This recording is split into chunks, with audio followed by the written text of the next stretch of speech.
A little over a month to go before the Oscars are handed out in Hollywood, and a short film about two brothers coping with their mother's death has a good chance of walking away with a little gold statue. Take a look. Sorry about your mother. Hi.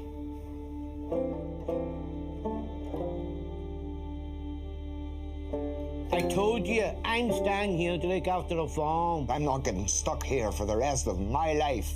Mother and you. How's Larkin dealing with it all? He'll be fine. First time Oscar nominees, actor James Martin and director Ross White joining us this morning from Ireland live to talk about the amazing response their film has gotten. So Ross and James, good morning. I know it's morning for us, it's afternoon for you, right? So thank you for being here. Yeah, James was just telling me his belly doesn't have to get up at your time in the morning. So Yes. it's afternoon here. I need to be on Ireland time. Alarm clock went off at 3 a.m. James, first off, let me get amazing film to both of you. Okay, first off, what was your reaction, James, to both of you when you first found out the film was nominated for an Oscar? Just crying your eyes out, kind. No, it was just really over the moon that it's going that far, even though the Oscars was actually on the 12th of March. Yeah. That's the day of my birthday, so, the timing of it is really good, and, that I just can't believe it's going to America, even though my first time in LA, and, it's nice to see everyone. You guys are coming, right? You're going to go to the Oscars? I don't think we could miss it if we tried. Yeah, Exactly. especially on James's birthday. Yeah, no, we're really excited to come over and be a part of a very big Irish year, especially at the Oscars this year. Yes, so very we're big, right? Banshees of Inisherin.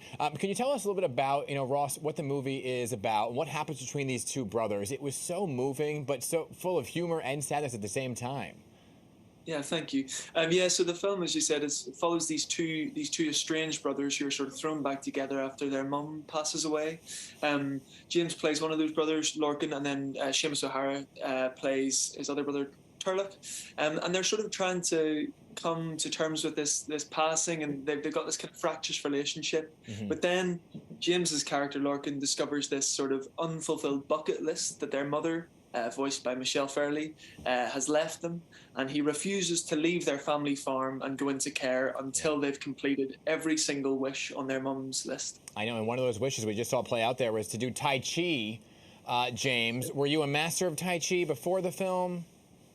Well, it was my first time doing Tai Chi, even though when you do that with Seamus O'Hara, Tarlock, it's just one of those things in life that you want to do something as a hobby, and doing Tai Chi is a fantastic way to do the bucket list. James had some good moves on set as well.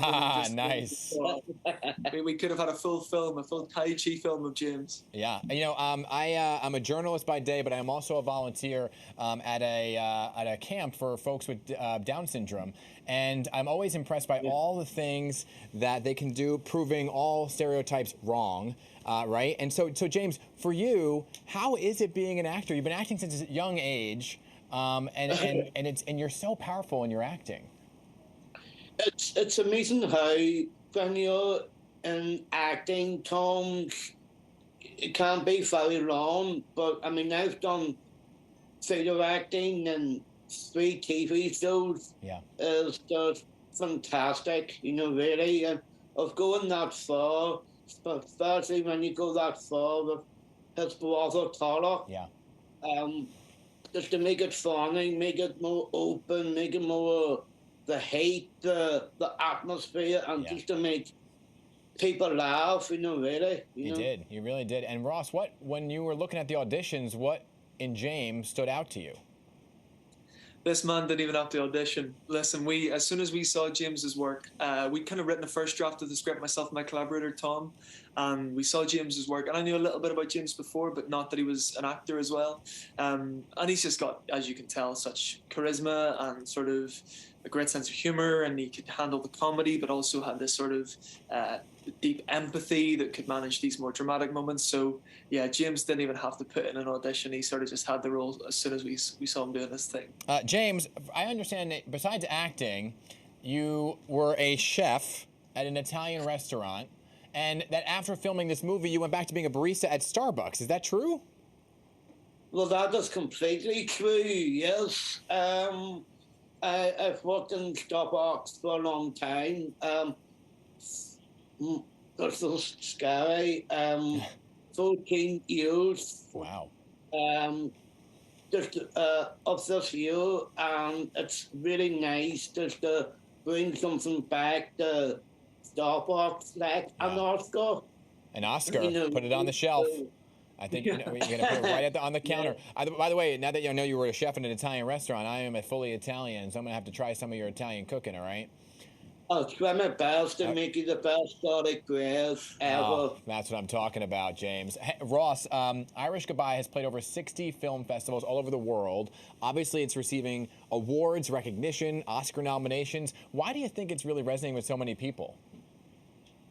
I think there's something in the connection that James and Seamus have as these two lead characters. You know, it's a film about sort of this difficult moment in life, and I guess it's very specifically Irish in some ways, but also it has quite a universal thing that we all go through. This kind of ritual of losing a loved one, and you know, when you try and make a film about grief, I think people put their head in their hands and think that it's going to be a bore fest. But we tried to make something that was really engaging and entertaining and had those moments of comedy in it as well. And you know, James gets the sort of a lot of punchlines in the film. It's amazing how when you have those punchlines in, a lot of people are really want to laugh. Yeah. Right back, we had a premiere at the Trans Cinema back home here for our family and friends, and they were even laughing their heads. So, you know, it's just great just to have that in. Guys, congratulations on all of your success, making a fantastic film. I laughed, I cried, and I'm telling everybody to watch it. What an honor to talk to you. Rooting for you at the Oscars, all right? Thank you for being here this morning. Thank you very much. Thank you so Thanks much for having us. All right.